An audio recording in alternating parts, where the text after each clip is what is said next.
¿Qué tal? ¿Cómo le va? Buenas tardes. Voy a estar con el diputado Kevin Ballesti en un minuto nada más. Vamos a hablar sobre el decreto firmado por el gobernador Sadir, el tema de la siempre polémica paritaria, la crisis educativa que es realmente importante. Y en ese contexto, la poca actividad legislativa.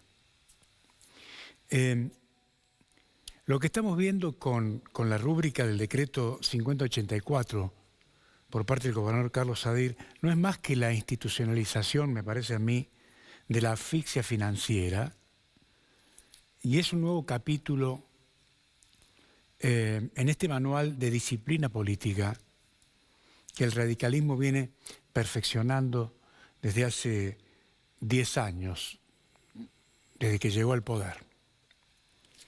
Y al detenernos en el artículo 1, inciso G del decreto, queda, digamos, al descubierto la verdadera intención. Bajo el ropaje de la austeridad y la restricción del gasto se esconde una suerte de garrote económico contra los municipios. Y esto es lo grave. Es es un esquema, me parece a mí, de diseño financiero tipo Frankenstein, por las cosas, cómo está armado el tema, ¿sí? Que te mando plata y que cualquier cosa, si te falta, volveme a llamar que te giro la diferencia. Esa es la partida extraordinaria que ha decidido recortar el gobernador Sadir.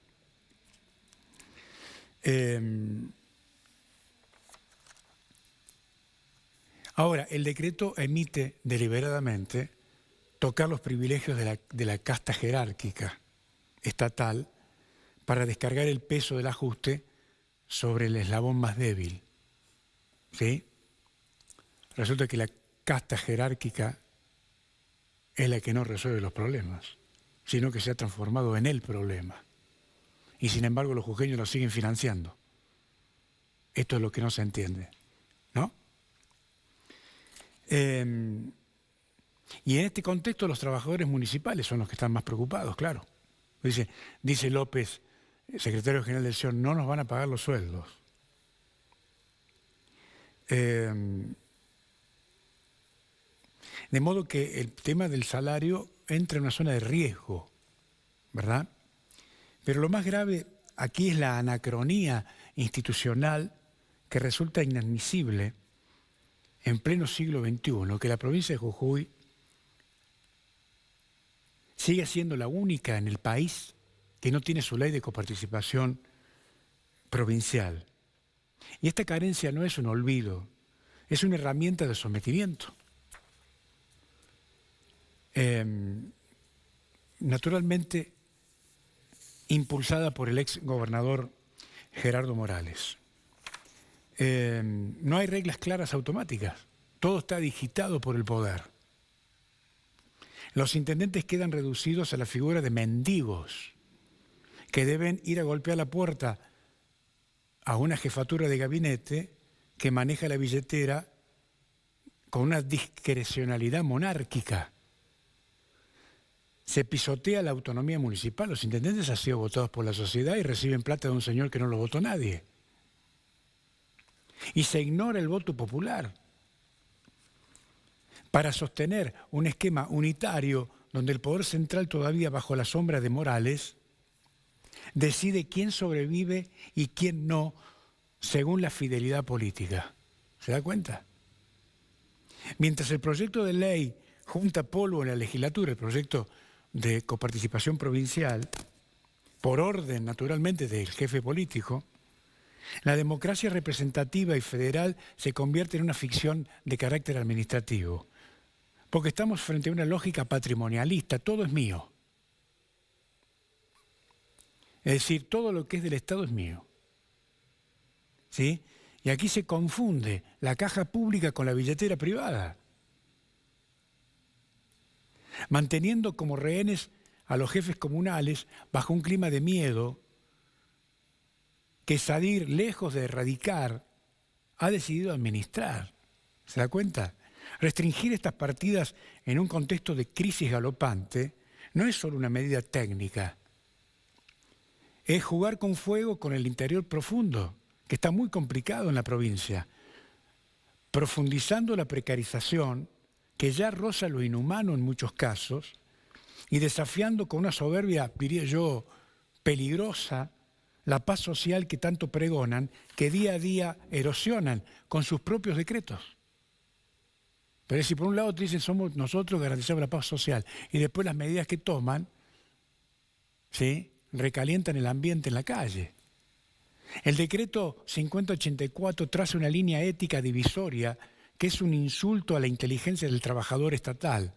¿Cómo se le explica que el ajuste se detenga justo antes de tocar los despachos jerárquicos de la alta jerarquía en la provincia? Estamos financiando con el hambre del interior profundo una estructura, si usted quiere, burocrática, enorme, carísima, se lo dije recién, ineficiente, que lejos de gestionar soluciones, se ha convertido en el principal obstáculo para el desarrollo. De modo que estamos frente a la paradoja de la ineficacia premiada. Funcionarios que fallan sistemáticamente en sus metas, pero que mantienen sus privilegios intactos, mientras el ciudadano de a pie debe decidir entre comer y pagar los servicios. De modo que no es solo una cuestión de números, es un modelo de gestión que ha naturalizado la desigualdad. Desde la propia cima del poder, donde los que toman las grandes decisiones, ¿quién toma las decisiones? Qué pregunta, ¿no? Parecen vivir en una burbuja de inmunidad económica. Y esta lógica de salvar a la tropa propia mientras se asfixia a los municipios y se precariza la vida en las localidades más alejadas, no es gestión, es supervivencia política a costa del sacrificio ajeno. Por eso la indignación empieza a germinar frente a un Estado que se ha vuelto un fin en sí mismo, un ente que se devora los recursos de un pueblo al que ya no sirve, pero al que le sigue exigiendo una resiliencia que ya llegó a su límite. De modo que Jujuy se ha convertido, creo, en el reino de la discrecionalidad, donde la ley es un látigo para el de abajo y una sugerencia para el de arriba, configurando una estafa social que tarde o temprano va a chocar de frente con la cruda realidad de una provincia que ya no aguanta más parches, en ningún lado. Se lo dejo para que lo piense. ¿Cómo le va, diputado? Gracias por venir, muy amable. No, gracias a vos, Alejandro, siempre un placer compartir este espacio con vos. Bueno,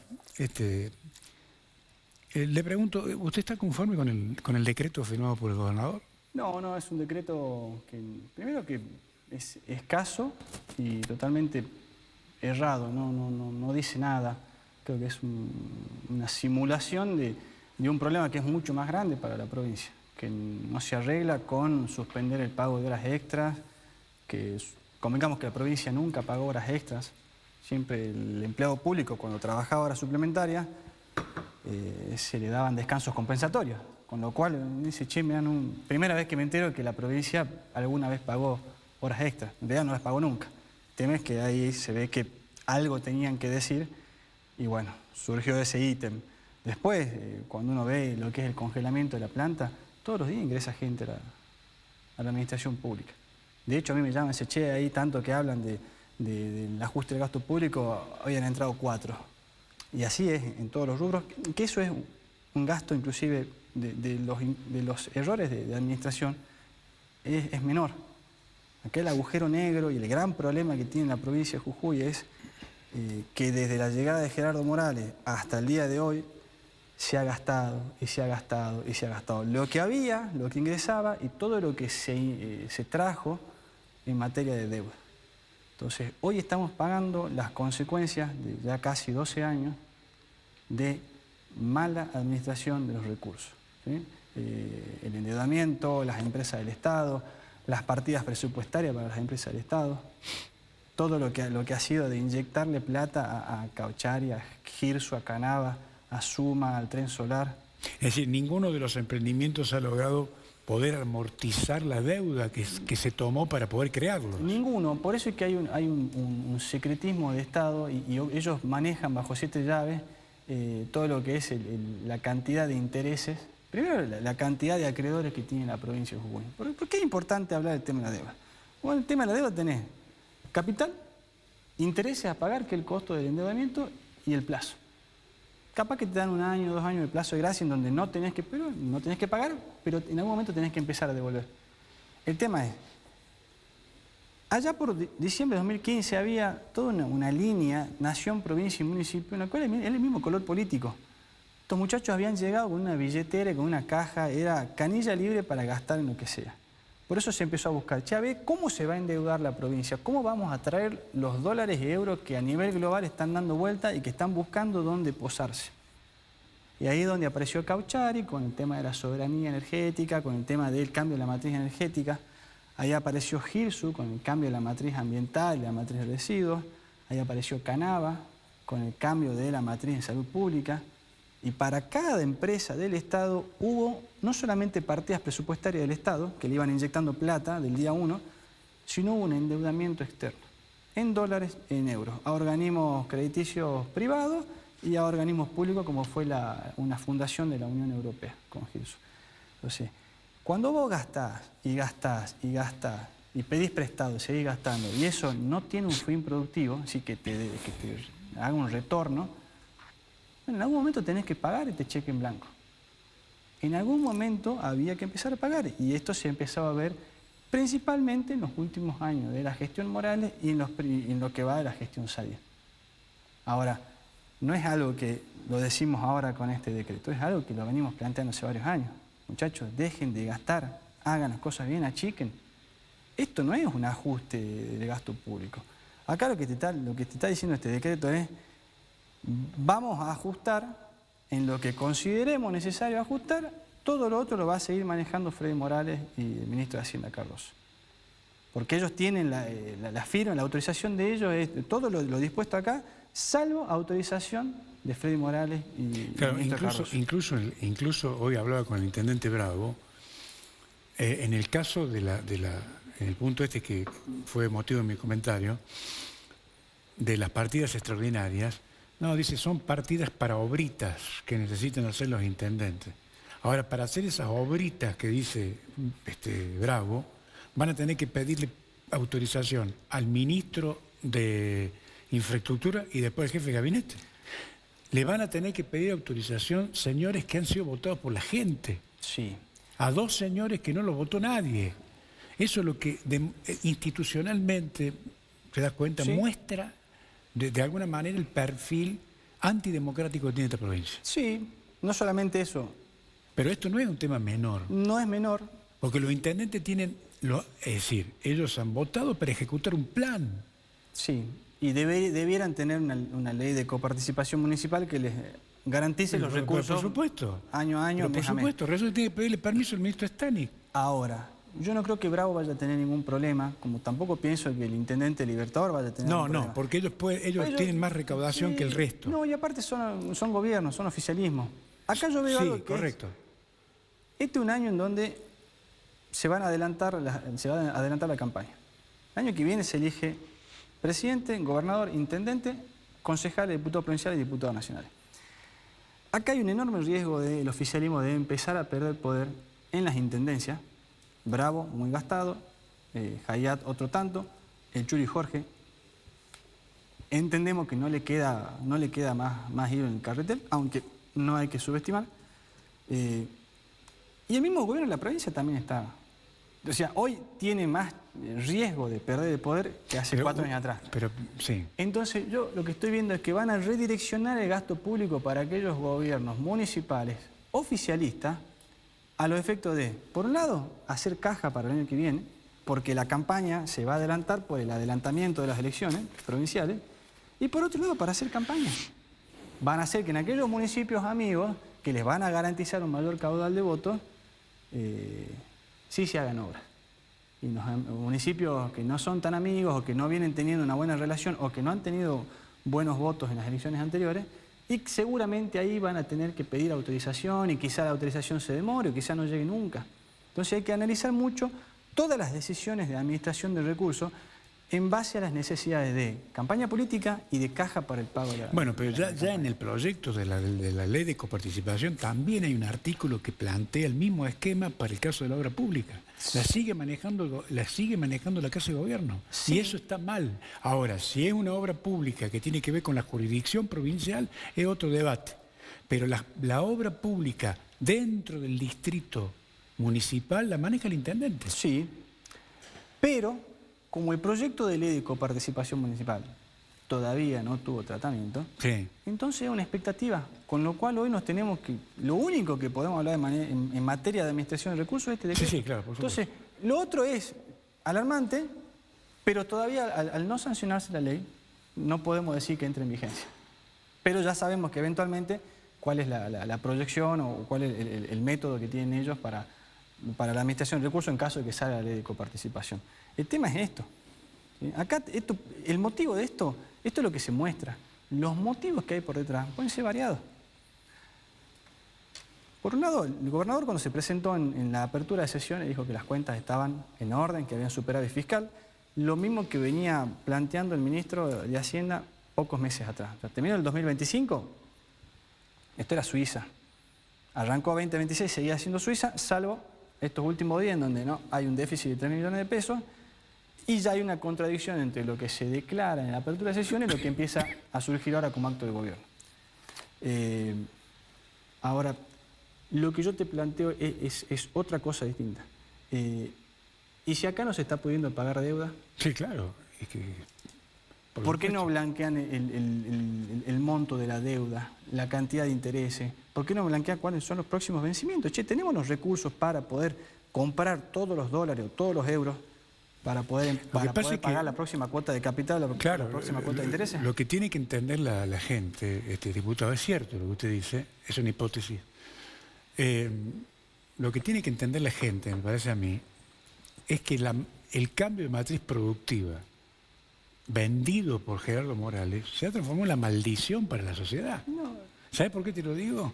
Porque la amortización de todas esas deudas la está pagando la gente con el ajuste del salario.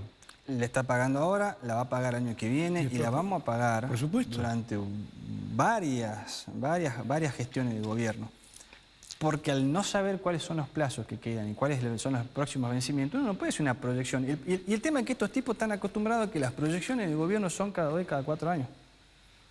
Entonces ellos están gestionando los recursos para darse un poco más de oxígeno para las elecciones del año que viene. Si el problema de fondo es que no te alcanzan los recursos para el pago de deuda, tenemos que hablar de 10, 20 años. Porque no solamente es el pago de los compromisos asumidos por todas estas empresas del Estado y por los distintos créditos, sino también es, y todo lo que se destruye para poder pagar eso, ¿cómo lo recompones después? Porque ya esto es de este año. El salario del empleo público hace rato que viene perdiendo. O sea, y mucho antes de mi ley, esto arranca en los últimos años del primer mandato de Gerardo, que el último año, cuando viene el problema que tuvo Macri con el FMI, que tuvo que salir a decirle a las provincias, bueno, a partir de ahora ya no pueden contratar parientes, vamos a tener que empezar a achicar, que Gerardo dijo, no, bueno, eso es para Nación, acá no rige. Esos últimos periodos de la primera gestión ya se empieza a ver el atraso, ¿sí?, en el salario del empleo público. Estamos hablando del año 2018-2019. ¿sí? Y todo lo que vino después fue mucho peor, porque encima vos tuviste una inflación nacional, que era más o menos la misma que en Jujuy, que sí se disparó, sobre todo en la época de la pandemia. Entonces, ya venimos hace rato priorizando compromisos, tapando un agujero, pidiendo aquí para poner acá. Los 300 millones de dólares que pide la provincia para la construcción de 260 y pico de escuelas, nunca más se supo cuántas escuelas se construyeron. Y nunca se supo cuánto quedó de ese crédito, porque si el crédito era para el pago de 260 y pico y solamente construiste 80, o 90 o 70, bueno, te está faltando un número importante. ¿Y dónde queda la plata? En teoría se pedía este crédito y a la cuota de capital y a la cuota de interés se la pagaba Cauchari. No, que Cauchari está pagando las escuelas. No, la estás pagando con un crédito, que después, teóricamente, a las cuotas para devolver ese crédito salga de Cauchari, veremos si es cierto. Porque si Cauchari pagaba las escuelas, no había necesidad de tomar esos 300 millones de dólares. Entonces, ahí ya empieza esto de seguir pidiendo para ir tapando agujeros. Ahora, ¿y los créditos que pidió en dólares el gobernador ahora, en esta última sesión del inicio del periodo de este año? Hay 2 créditos en dólares. Se habló, y esto salió hace poco en la legislatura, Sí, como en el Radio Pasillo, para obra pública. Sí, bueno, para hacer algunas estaciones de... Las estaciones de transferencia. Estaciones de transferencia, gracias. Entre otras cosas, ¿no es cierto, Macanudo? Pero pero ¿está en condiciones de pedirse más deuda? Y el problema que tiene el Estado... ¿Tiene la provincia envergadura para pagar más deuda? Sí, porque ellos que después eventualmente negocian coparticipación. Entonces los recursos para comprometerse al crédito o para endeudarse los tienen. El tema es después los tienen cuando tengan que pagar efectivamente. Acá lo que hay que empezar a analizar si es que esto es la antesala de un eventual estado de cesación de pago, que es cuando la provincia no pueda cumplir con los compromisos en euros o en dólares, que cuando vos empezás a renegociar o a entablar negociaciones para una reestructuración, como ya pasó con el bono verde de Cauchari, y tenés a la vuelta de la esquina un default de deuda. Entonces, defaultea la provincia, ahí estamos complicados. Ahora, ¿cómo llegas a todo esto? Diciembre de 2015, cuando todo era fiesta, todo era algarabía, se celebraba. De ese escenario, ¿cuánto estamos hoy? No, ahí no podría decírtelo honestamente, porque hay que ver si es que esto realmente es la antesala de un estado de cesación de pago o es solamente una maniobra para redireccionar obra pública y para hacer caja previa a las elecciones.